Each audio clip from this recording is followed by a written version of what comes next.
What is up, guys? In today's video, we have a very special watch on the bench. This is a Rolex Explorer 1016. You can see the model number in between the lugs there, as well as original Rolex design. Pretty cool stuff. This watch belongs to a good friend of mine, Eric. You may have seen another one of his watches on the channel before. Eric also owns that Rolex 1675 GMT root beer that I did a crystal replacement on. Eric has a very tasteful collection. He has a few Rolexes, an Omega, an IWC, as well as some others. He also has some very cool JLC desk clocks. I'll have to get some video of those next time I'm around him so I can show you guys. They're very cool. I've enjoyed every conversation that I've had with Eric. He's just an interesting guy with a great collection, and this watch has an interesting story behind it as well. Eric got this watch in 1988 when he was a mechanical engineer in the military, and lots of people back in the day wore their Rolexes as tools. Whether you were a pilot, a diver, or a scientist working around magnetic fields, you depended on your watch to do its job, and you wore your watch around your lifestyle. And that's exactly what Eric did as well. Eric purchased this watch off of one of his friends in the military, and he still has the original box and papers. You can see here it was purchased in Riyadh in 1985. Eric got this watch about 3 years later in 1988, and it hasn't left his wrist ever since. He has all kinds of cool stories of him working on military equipment, everything from vehicles to large artillery guns. He's even put a transmission in his personal truck while wearing this watch. Eric still wears this watch as his daily. In fact, he was wearing it when I first met him. Eric is a dentist and he wore it all through dental school as well. So the watch has a ton of sentimental value, and the watch has served him well, and it's lived an interesting life. It's held up great. You can see it has some scratches on the case and the crystal, but all things considered, this watch is in great shape. It is only in today for some new gaskets and a new crown tube. So you can see the crown tube is actually broken off inside the case, and the other half of it is still in the crown. So we're going to remove that and replace the crown tube. Then we're going to test this watch to 60 atmospheres with my pressure tester. The watch is rated for 100, but 60 is more than any of us are going to use. So like I said, Eric still needs this watch to be water resistant, so he can still wear this as his daily. So let's go ahead and get into it. I'm going to start by removing the case back here. You do need a special tool designed for Rolex case backs, but you can pick these up on eBay and Amazon for a very affordable price. I'm going to finish unthreading the case back by hand here, and we'll take a look at that beautiful Rolex movement. This is the 1570, and regardless of what people say, I think Rolex has great finishing. I love how these movements look. They are beautiful. Here's a look at the case back. You can see some watchmaker's marks inscribed up at the 12 o'clock position from the last time it was serviced. You'll also see 1016 engraved on the case back, so it matches the case numbers. Now I can go ahead and remove the crown. To do that, I'm just going to unthread the setting screw here. Then I can just pop the crown out. Here is a closer look at our crown. You can see that the crown tube is still threaded into the crown itself. So we will have to get that out a little bit later. And here is a look at the crown tube that's still stuck inside of the case. So that broke off there. So we'll just go ahead and remove the movement, and then we'll tackle getting that piece out. To remove the movement, there are two screws here. They are reverse thread, so it does look like I am tightening these screws, but like I said, the reverse thread, so Um, just something to remember if you ever do get the pleasure of working on one of these movements. Now I can go ahead and slide the movement over. There are two notches there that line up with those screws. One is actually part of the crown tube. So get those lined up. Now we can flip our movement over and remove the case off of the movement and take a look at this dial. It is absolutely beautiful. Look how even the patina is. The dial has aged perfectly. It's absolutely stunning. So can't wait to get a new crystal on this watch so Eric can look at this beautiful dial all the time. So let's go ahead and set this aside for now. I'm going to put it in my little parts tray here, and I have a dust cover that goes on top of that. And we're going to set that aside and turn our attention towards the case. Here's a look at our crown tube here. You can see at least it did break off evenly inside of there. So my plan for this is to use an easy out. I use these all the time when I'm working on dirt bikes, four-wheelers, and cars. They work great. So just going to go ahead and put it inside there, give it a few taps with a small hammer. That way it gets a good bite. And then the way they work is as you loosen it, those threads on the easy out grab whatever bolt you're trying to extract. So let's go ahead and give this a shot. Just go ahead and get it attached to my little ratchet here. I can feel the easy out has a great bite. So that's a good sign. And I can feel the crown tube actually breaking loose in there. So this is going to come out no problems at all. We're going to get this unthreaded, and the threads in the case should be in great shape. So just go ahead and finish unthreading this here. And it's coming out no problem at all. I can finish unthreading it by hand now. There's a look at our little piece of crown tube. Here is our case threads. You can see they look absolutely beautiful. So that's a good sign and great news. Here is our little piece of crown tube still on the easy out. And here it is off of the easy out. You can see just how small that is. So there's a look at that. Here is our new crown tube with the gasket already installed. So this is how they look when they're brand new. You can see the side that goes in the case and the side that crown screws on. So I'm going to go ahead and get this little tiny thing threaded into the case. So we'll give it a test fit. I'm just going to thread it in by hand for now. I do have a tool that's designed for threading these in, but said this is just a test fit for now. So that is looking good though. It looks like it's threaded all the way in. So that is looking very promising. So we'll go ahead and move on to our next step here, and that is to remove the piece that is stuck in our crown. Just going to use my pair of cutters here to grab a little tiny piece of that crown tube that is still sticking out. And then I'm just going to try to unthread it just like you would when the crown is inside the watch. So I was able to grab that, and it's unthreading nice and easy here. A little bit of dirt and debris coming out with it, but that's all good. We'll get that cleaned up. And there's a look at the other half of our crown tube. So that little tiny thing there. All right. With our crown, we are going to replace that gasket that is inside there. So we're going to go ahead and get that removed. So I did get that gasket out. It didn't come out all in one piece. It's kind of dry rotted. So it feels more like plastic than it does rubber.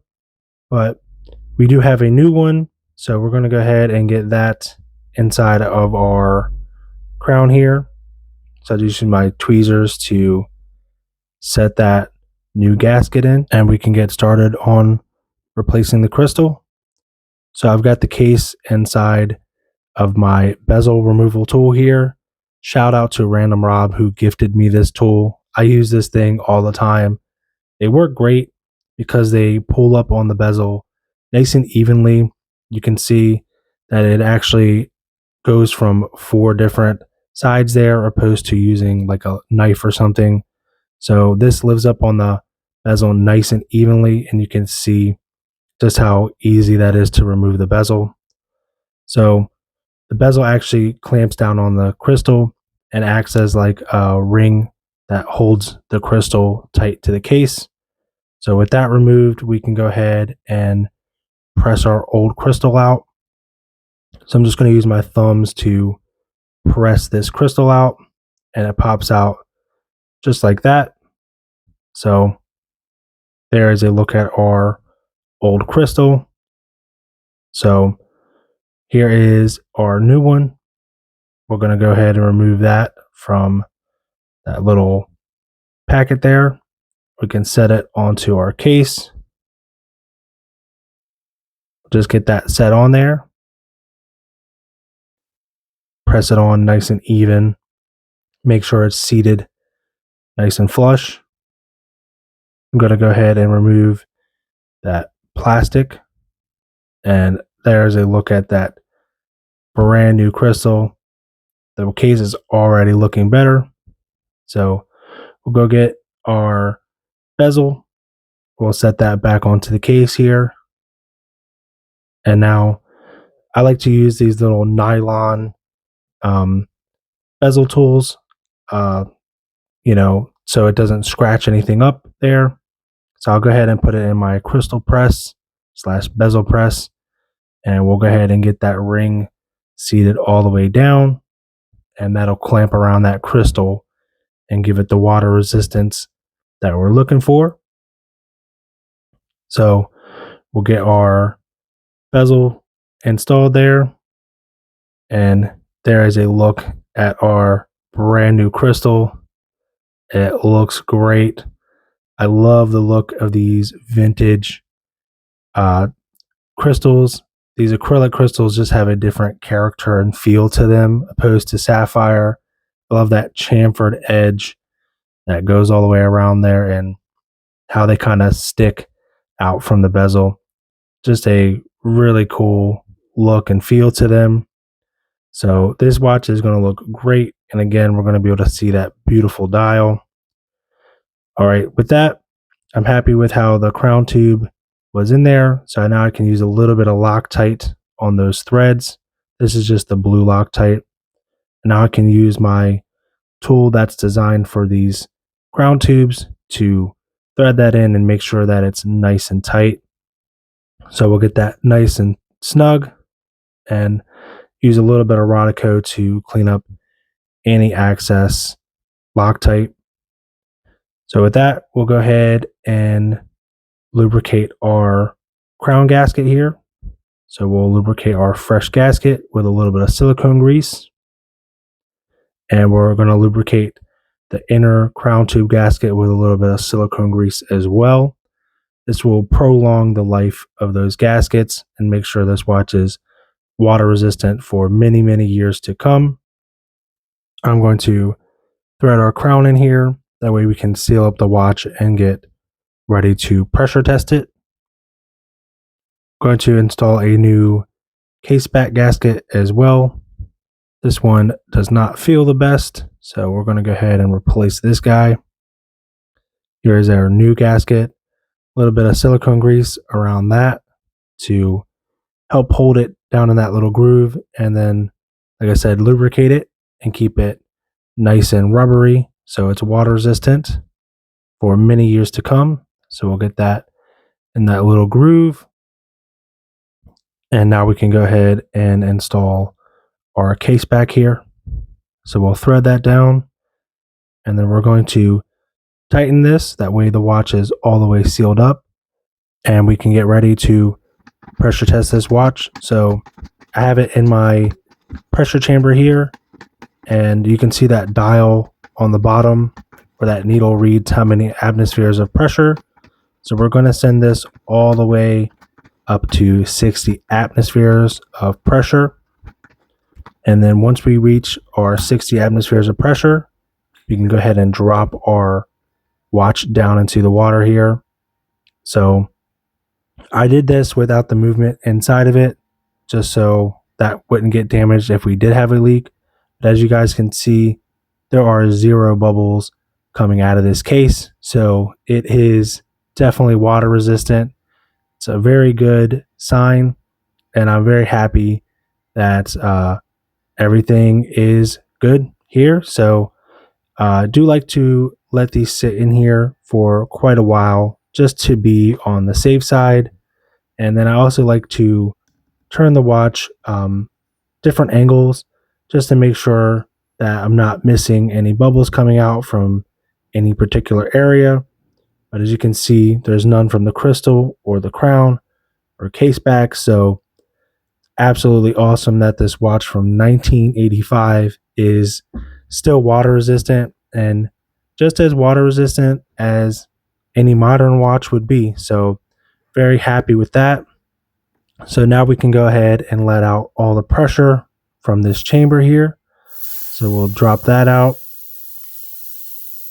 There, all the pressure goes out of the chamber. And with that, we can go ahead and put our movement back into the case.